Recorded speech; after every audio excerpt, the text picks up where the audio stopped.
করেছেন যে আমি জামাতের লকব, এটা পরিচয়, আমার বুধের মামলা হবে না। আপনারা একটু তওবা করে ফেলবেন আর ফটোগুলো একটু ছিঁড়ে ফেলবেন। ফেসবুকে যাদের এরকম ফটো আছে, এটা আমি টের পাইছি। বিশেষ করে আমার কাছে তো এখন শত শত লোক, হিসাব করে দেখলো 12,000 কত লোক নাকি এই পর্যন্ত আমার কাছে এসেছে। ওই আমাদের অফিসে আবু হেনা ভাই হিসাব করে রেখেছে। তো আমি একজনকে সিগনেচার করি আর একজন আসিয়া ফটো দেখায়, হদে এবারে যে দস্তখত করিও, এবার তো আওয়ামী লীগের বেলো ফটো তুললে। আয় আশ্চর্য, আজ যে জিয়লতা ছিলাম 9 বছর 3.5 বছর ছেলে, তো আমি কেমনে বুঝবো? দেখি যে ওদের সাথে আপনারাও যারা জামাতের আমার প্রিয় ভাইয়েরা ভিতরে ভিতরে এইরকম কাজ কারবার করেছেন, এরাও একটু আল্লাহর কাছে ক্ষমা চেয়ে ফেলবেন। যদি ক্ষমা না চান শান্তিতে থাকতে পারবেন না। আল্লাহ শান্তি দেবে না, শান্তি দেওয়ার মালিক কে? প্রিয় ভাই সব, আর বক্তব্য দীর্ঘ না রেখে আপনাদের খেদমতে আরজ করব। দেখলেন না বেঈমানের দল নেতাদেরকে ফেলে ভারত গেছে। আমাদের নেতারা আমাদের দেশেই ছিল, ফাঁসির কাস্টে গিয়েছে, আমাদেরকে ফেলে বিদেশে যায় না। আল্লামা হযরত দেলওয়ার হোসেন সাইদি রহমতুল্লাহ আলাই, মর্দে মুজাহিদ, ইরান থেকে প্রস্তাব এসেছিল, তুরস্ক থেকে প্রস্তাব এসেছিল, পাকিস্তান থেকে প্রস্তাব এসেছিল।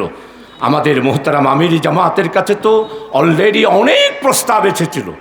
মীর কাসেম আলী তো বিদেশে ছিলেনই। আল্লামা হযরতের ডায়লগ, এই দেশেই জন্মেছি, আল্লাহ এই দেশেই পাঠিয়েছে কোরআনের খেদমত করার জন্য। যদি আমার হয়াত না থাকে এই দেশেই মরব, যদি আমি মরার জেলখানার হয়ে থাকে জেলখানায় মরব, যদি ফাঁসি হয় ফাঁসি হবে, তারপরও দেশ ছাড়ব না। এরাই হলো দেশপ্রেমিক, এরাই হলো মর্দে মুজাহিদ, এরাই হলো 1000 বছর শ্রেষ্ঠ সন্তান হলো আল্লামা হযরত মাওলানা দেলওয়ার হোসেন সাইদি। আওয়ামী লীগের বন্ধুরা আপনারা বলেন 1000 বছরের শ্রেষ্ঠ বাঙালি অমুক, উনিও তো 71 সালে পালাইছিল, ওই ইতিহাস আর বলবো না। আসুন আপনারা আমার সহযোগী কর্মী সর্বস্তরের ভাইয়েরা, নেতৃবৃন্দ যারা আছেন, ভাইয়া একটু করে বসেন না, আমরা বক্তব্যটা শেষ করতেছি, একটু বসেন না, একটু বসেন।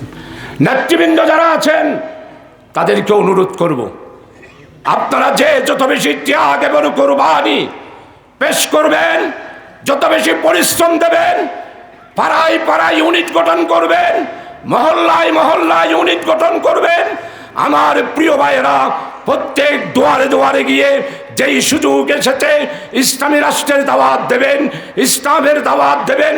জামাত ইসলামের দাওয়াত দেওয়ার দরকার নাই, ইসলামী রাষ্ট্রের দাওয়াত দিয়ে জনগণকে সংগঠিত করবেন। এই দায়িত্বটা আপনাদেরকে পালন করতে হবে। যদি পালন না করেন আগামীকাল আল্লাহর দরবারে আপনাদেরকে অবশ্যই জবাবদিহি হতে হবে। তাই আসুন আগামী দিনের বাংলাদেশকে দারিদ্র্য, ক্ষুধা, বৈষম্যহীন, ন্যায় এবং ইনসাফ ভিত্তিক একটি ইসলামী রাষ্ট্র কায়েম করার জন্য দলমত নির্বিশেষে ঐক্যবদ্ধভাবে কোনো দল নয়, কোনো রাজনীতি নয়, একমাত্র কোরআনের আলোকে দেশকে সাজানোর জন্য জনশক্তিকে কাজ করার আহ্বান রেখে আপনাদের সবার কাছে দোয়া আছে। আমি আমার বক্তব্য এখানে শেষ করছি। ওয়ামা তৌফিক ইল্লা বিল্লাহ। আল্লাহ হাফেজ। বাংলাদেশ জিন্দাবাদ, বাংলাদেশ জামাত ইসলামী জিন্দাবাদ, কক্সবাজার জেলা সংগঠন জিন্দাবাদ। আসসালামু আলাইকুম।